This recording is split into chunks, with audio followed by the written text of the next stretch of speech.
बिल्कुल।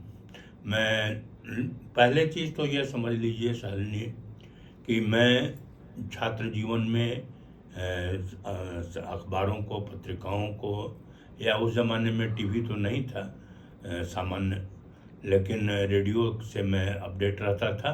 जी। और अपने छात्र जीवन में मैंने पत्रकार बनने का ही निर्णय लिया था। अच्छा। यह किस्मत मुझे बैंक तक भले ले आई हो, लेकिन मैंने बैंक में नौकरी करने की बात सोची नहीं थी।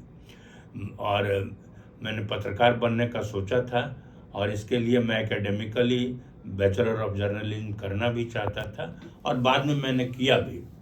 लेकिन किस्मत मुझे बैंक तक ले आई, और मैंने बैंक में अपनी जिम्मेवारी निभाई।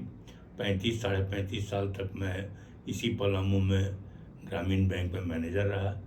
जिन 35 साल में रहा बैंकिंग में, उसमें आधा समय मैं डाल्टनगंज और आसपास ही पदस्थापित रहा।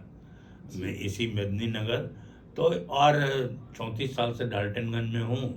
तो यहाँ के सामाजिक परिवेश को देखा, और जो कुछ भी देखा उसको मैं निरंतर लिखता गया हूँ।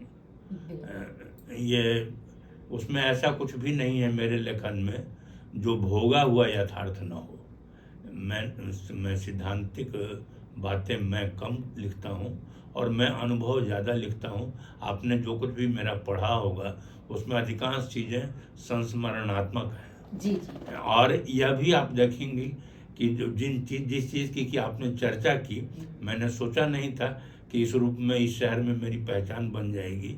कि आज की तारीख में मैं डाल्टनगंज में किसी से भी मिलता हूँ तो वो कहते हैं कि सर, आप जो जन्मदिन की बधाई लोगों को देते हैं वो अपने आप में रेयर है। तो वैसा पहचान बनाने की मैंने सोचा नहीं था। लेकिन जब आप कहेंगे तो उन पोस्ट में भी आप पाएंगे कि जिनको भी मैं जन्मदिन की बधाई देता हूं उनके बारे में मैं कोई सैद्धांतिक बात नहीं करता हूं। मैं अपने अनुभव में उनको जैसा पाया है वैसा ही लिखता हूं। जी बिल्कुल। तो इसलिए मेरा पत्रकारिता का ज्ञान हो, साहित्यकार तो मैं हूँ भी नहीं, साहित्यकार मैं अपने को मानता भी नहीं हूँ।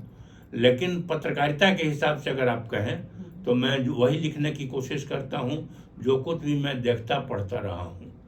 मैं कोई बहुत विद्वतापूर्ण बात शायद मैंने कहीं नहीं लिखी है। हाँ बिल्कुल, आप वही बातें कहते हैं पढ़ने में। पहली बार आपने कहा कि मेरी आदत है, लेकिन इसको वर्ल्ड रिकॉर्ड भी अगर बनाया जाए ना, मैंने आज तक ऐसा नहीं देखा कि किसी ने कभी भी किसी के जन्मदिन को सिर्फ और सिर्फ, अगर जन्मदिन के माने सोशल मीडिया के माध्यम से हम लोग में जाना तो पंकज श्रीवास्तव सर को, बाकी किसी को नहीं जाना। किसी में है ही नहीं। एक दिन लिखेगा, 2 दिन लिखेगा, 2 दिन, लेकिन 30 दिन किसी के जन्मदिन के बारे में लिखना ही नहीं, उसके मतलब व्यक्तित्व के बारे में जानना समझना, ये बहुत बड़ी बात है।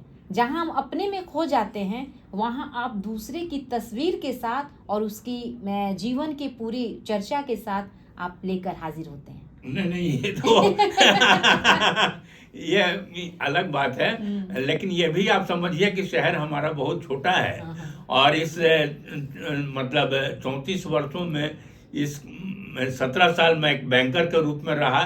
तो निरंतर ग्राहक सेवा के सामने रहने के कारण भी बहुत तरह के लोगों को मिलने, और मेरी एक बैंक के बाहर भी साहित्य संस्कृति की एक दुनिया रही।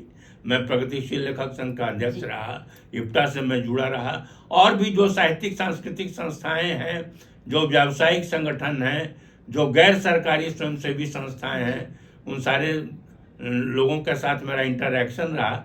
इसलिए बहुत तरह के लोगों से मिलने का मुझे सौभाग्य मिला। यही नहीं शालिनी, मैं बता सकता हूँ, मैं अगर इस शहर में अगर 1.5 लाख के आसपास आबादी हो तो इस शहर में कम से कम 10,000 लोगों को मैं बाई नेम बाई फेस जानता हूँ। ये बहुत बड़ी बात है। ये बहुत बड़ी बात है कि इतना जानना और इतने जानकारी रखना। तभी लोग कहते हैं कि अगर आपके फोन में देखा जाए तो कम से कम लगभग 1000 नहीं, अगर 5,000 लोग दिख जाए तो वो कम ही होंगे। नहीं नहीं नहीं, मेरे फोन में 1 लाख फोन कांटेक्ट नंबर हैं। 1 लाख कांटेक्ट नंबर हैं। मैंने फेसबुक अकाउंट भी मेरे 2 हैं।